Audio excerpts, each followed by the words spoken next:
Assalomu alaykum aziz tengdoshlar. Bugun sizlar bilan to'qishni o'rganamiz. Birinchi bo'lib bismillah.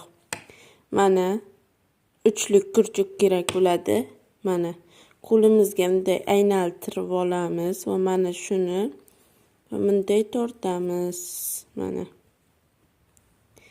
So'g'in men bu yerda bunday tiqdikmi? Ana buni bunday olamiz. Shunday qilganda ambirini ushlash kerak.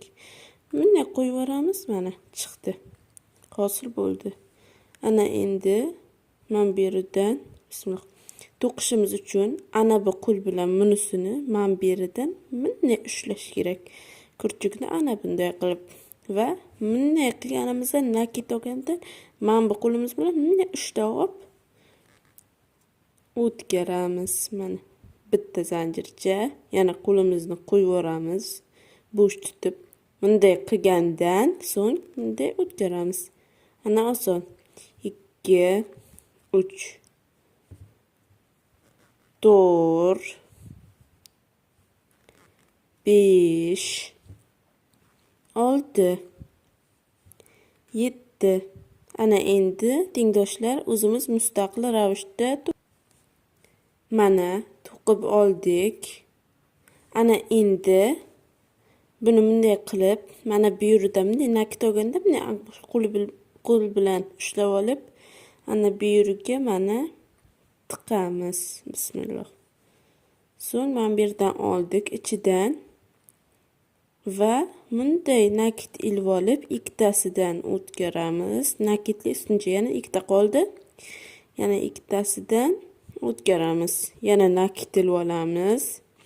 Bunisiga qildik. Endi bunisidan mana ikkinchi nakitlik ustuncha bunday qilib hop mana o'tdi.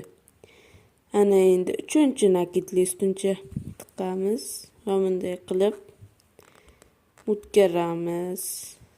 Mana. Ana endi bunisini ham. Ana endi tengdoshlar o'zimiz mustaqil ravishda to'qiymiz.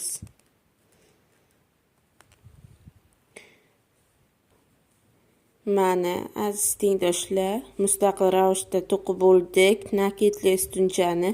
Ana endi bitta zanjircha olamiz. Endi bunaqasiga chappa qilib mana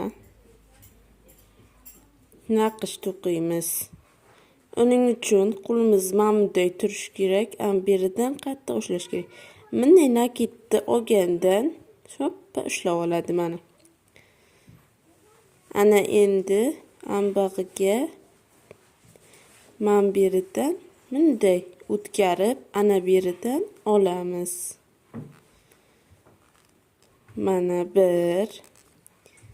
Ana endi aziz muxlislar, bu tomonidan arqamachasi o'tkazib, orqasidan tortib chiqamiz. Mana 2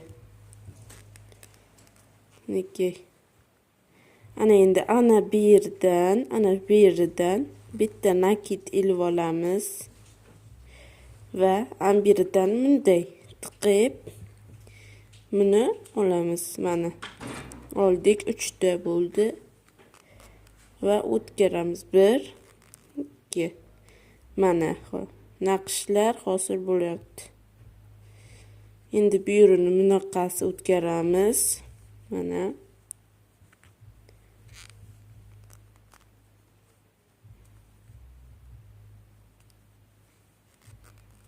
mana ana endi bunaqasi bu yoqdan bunday o'tkazamiz. Mana nakit oldik. Yana bitta nakit ilib olib, endi ikkovidan bunday o'tkazamiz. Yana bunisidan ham o'tkazamiz. Mana. Ana endi yana o'rgataman mana. Orqasidan ana shuni orqasidan bunday tiqamiz. Mana bitta olib va mana nakitni bunday qilgandan ana bu qo'l bilan bunday ushlab olamiz. Keyin ikkalasidan tortamiz mana. Ana endi shuni o'zimiz mustaqil ravishda to'qiymiz. Mana aziz muxlislar va to'qib oldik buni. Like va obuna bosishni unutmang. Xayr, salomat bo'ling.